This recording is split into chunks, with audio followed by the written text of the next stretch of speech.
अच्छा, विवाद में एक बड़ा क्लासिकल मामला था, यूपी का था, और मामला था 64 का, 1964 का। लेकिन वो इतना क्लासिकल केस है, आज तक उसका रेफरेंस दिया जाता है, इतना हिस्टोरिकल मामला था। मामला था उत्तर प्रदेश विधानसभा की कार्यवाही देखने गए केशव सिंह। केशव सिंह पत्रकार थे, क्योंकि याद रखिए पहले हमारे सुरक्षा की इतनी व्यवस्था नहीं थी, बाकायदा विधानसभा संसद में जाना बड़ा आसानी से होता था। आज तो बड़ा अलग माहौल है। केशव सिंह पत्रकार थे, विधानसभा में गए और एक विधानसभा सदस्य के खिलाफ बड़ी गाली गलौज रखते हुए पूरा पंपलेट फेंक दिया विधानसभा में। पंपलेट जब फेंका गया तो ये मामला विशेषाधिकार समिति को दिया गया और कहा गया ये सदन के विशेषाधिकार का उल्लंघन है, क्योंकि पंपलेट फेंका गया तो सदन की कार्यवाही कुछ देर के लिए बंद करनी पड़ी। यानी उन्होंने सदन की कार्यवाही में बाधा उत्पन्न की और किसी विधायक पर गाली गलौज करके सदन की अवमानना की, और ये हुआ कि इनके खिलाफ मामला चलाया जाए। अब विशेषाधिकार समिति को मामला दिया गया तो फिर स्पीकर ने केशव सिंह को बुलाया। भाई, किसी को दंड देने का पहला सिद्धांत ये होता है, प्राकृतिक न्याय क्या है, उसका भी पक्ष सुना जाए। स्पीकर ने केशव सिंह को बुलाया। केशव सिंह स्पीकर के सामने पीठ करके खड़े हो गए। ये सदन की पहली अवमानना है। भाई, स्पीकर के सामने पीठ करके खड़े होने का मतलब क्या है? आप स्पीकर का नहीं, पूरे सदन की अवमानना कर रहे हैं।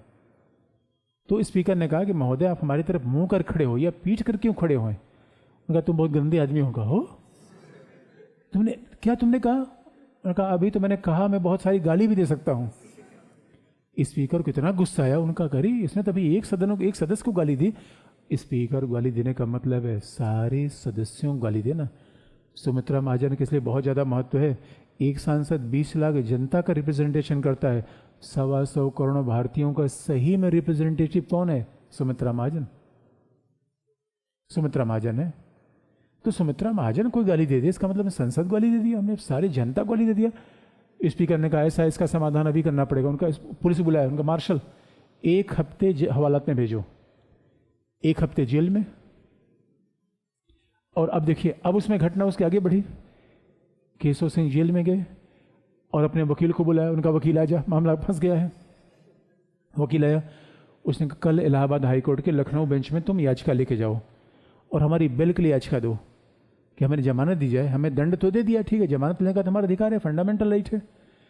लखनऊ बेंच में गए और लखनऊ बेंच ने उन्हें जमानत दे दी, बेल दे दिया।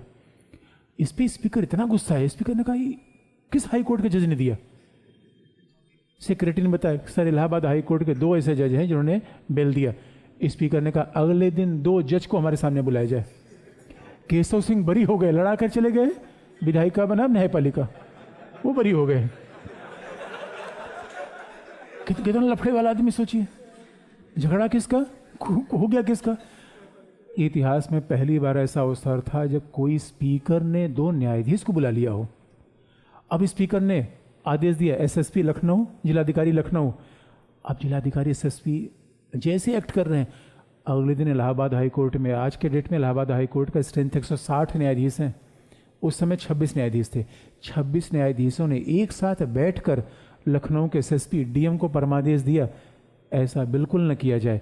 इन हाई कोर्ट के जज को हिरासत में लेने का प्रयास बिल्कुल ठीक नहीं है। मामला इतना गंभीर होते हुए देख राष्ट्रपति ने उच्चतम न्यायालय से सलाह मांगी कि महोदय आप ही कुछ सलाह दिए, क्या किया जाए। उच्चतम न्यायालय ने इसमें सलाह दिया, ये होना चाहिए।